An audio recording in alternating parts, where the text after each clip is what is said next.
আর তারা সমাজের বোঝা।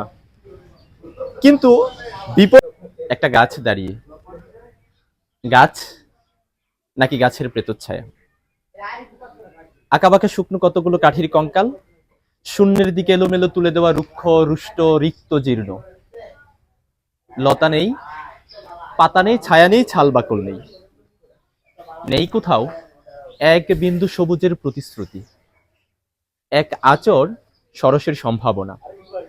ওই পথ দিয়ে জরুরি দরকারে যাচ্ছিলাম ট্যাক্সি করে। ড্রাইভার বলেন ওদিক দিয়ে যাব না, দেখছেন না ছন্ন ছাড়া কটা বেকার ছোকরা রাস্তার মাঝখানে দাঁড়িয়ে আড্ডা দিচ্ছে, চুঙা প্যান্ট, চোখা জুতো, রুখা মেজাজ, ঠুকা কপাল। ওখান দিয়ে গেলেই গাড়ি থামিয়ে লিফট চাইবে, বলবে হাওয়া খাওয়ান।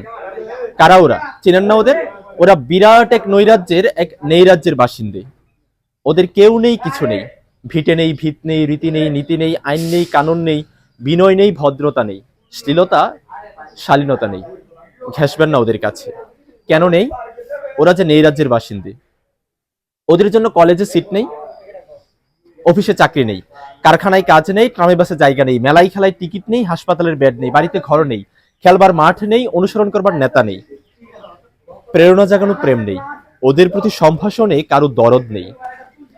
ঘরে বাইরে উদাহরণ যা আছে তা সুধাক্ষরণের ক্ষুদাহরণের উদাহরণ নয়, তা সুদাহরণের ক্ষুদা ভরণের উদাহরণ। শুধু নিজের কোলের দিকে ঝোল টানা। এক ছিল মধ্যবিত্ত বাড়ির, এক ছিলতে ফালতু একটা রক, তাও দিয়েছে লোপাট করে। তাই এখন পথে এসে দাঁড়িয়েছে সড়কের মাঝখানে। কোত্থেকে আসছে সেই অতীতের স্মৃতি নেই, কোথায় দাঁড়িয়ে আছে সেই বর্তমানের গতি নেই, কোথায় চলেছে নেই সেই ভবিষ্যতের ঠিকানা। একটা স্যাচহীন ক্ষেত, একটা মণিহীন চোখ, একটা চোখহীন মুখ, একটা স্ফুলিঙ্গহীন ভিজে বারুদের স্তূপ। আমি বললাম না, ওদিক দিয়ে যাব, ওখান দিয়ে আমার শর্টকাট। ওদের কাছাকাছি হতেই মুখ বাড়িয়ে জিজ্ঞেস করলো, এই তোমাদের ট্যাক্সি লাগবে, লিফট চাই? আরে ওই তো ট্যাক্সি, ওই তো ট্যাক্সি, লে হালুয়া। সল্লাসে চেঁচিয়ে উঠলো ছোকরারা, সিটি দিয়ে উঠলো, পেয়ে গেছি পেয়ে গেছি, চল। পাংশি বেল করিয়া তিনটে ছোকরা উঠে পড়লো ট্যাক্সিতে, একজন ড্রাইভারের সাথে, দুজন পেছনে। আমি বললাম কতদূর যাবে? এই কাছেই, দেখতে পাচ্ছেন না ভিড়? সিনেমা না জলসা না, নয় কোনো ফিল্মে তারকার অভ্যর্থনা। একটা নিরীহ লোক গাড়ি চাপা পড়েছে, চাপা দিয়ে গাড়িটা উধাও হলো। আমাদের দলের কয়েকজন গাড়িটার পিছে ধাওয়া করেছে। আমরা খালি ট্যাক্সি খুঁজছি। কে সেই লোক? একটা বেওয়ারিশ ভিখারি। ওর কেউ নেই, কিছু নেই। শুবার জন্য ফুটপাত আছে তো মাথার উপরে ছাদ নেই। ভিক্ষার জন্য পাত্র একটা আছে, তার মধ্যে প্রকণ্ড একটা ফুটো। রক্তে মাখামাখি সেই দলা পাকানো ভিখারিকে ওরা পাজাগুলো করে তুলে নিল ট্যাক্সিতে। চেঁচিয়ে উঠলো সমস্বরে, আনন্দে ঝঙ্কৃত হয়ে, এই প্রাণ আছে, প্রাণ আছে।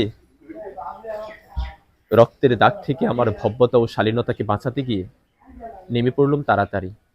তারপর সহসা শহরের সমস্ত কর্কশে কঠিনে, সিমেন্টে, কংক্রিটে, ইটে, কাঠে, পিচে, পাথরে, দেয়ালে দেয়ালে বেজে উঠল এক দুর্বার উচ্চারণ, এক প্রত্যয়ের তপ্ত শঙ্খধ্বনি।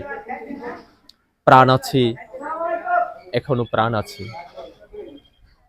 এই পৃথিবীতে প্রাণী এক আশ্চর্য সম্পদ, এক ক্ষয়হীন আশা, এক মৃত্যুহীন মর্যাদা। শামীম ভাই, ধন্যবাদ ভাই আপনাকে। আপনাকেও ধন্যবাদ। তবে এক লাইনে আর মর্মার্থটা বলে দেন।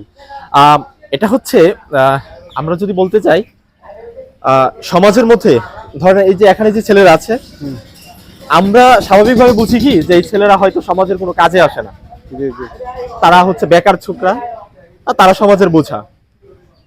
কিন্তু বিপদের মধ্যে এই ছেলেরাও যে সমাজের গুরুত্বপূর্ণ ভূমিকা পালন করতে পারে বা মানুষের অনেক উপকার করতে পারে।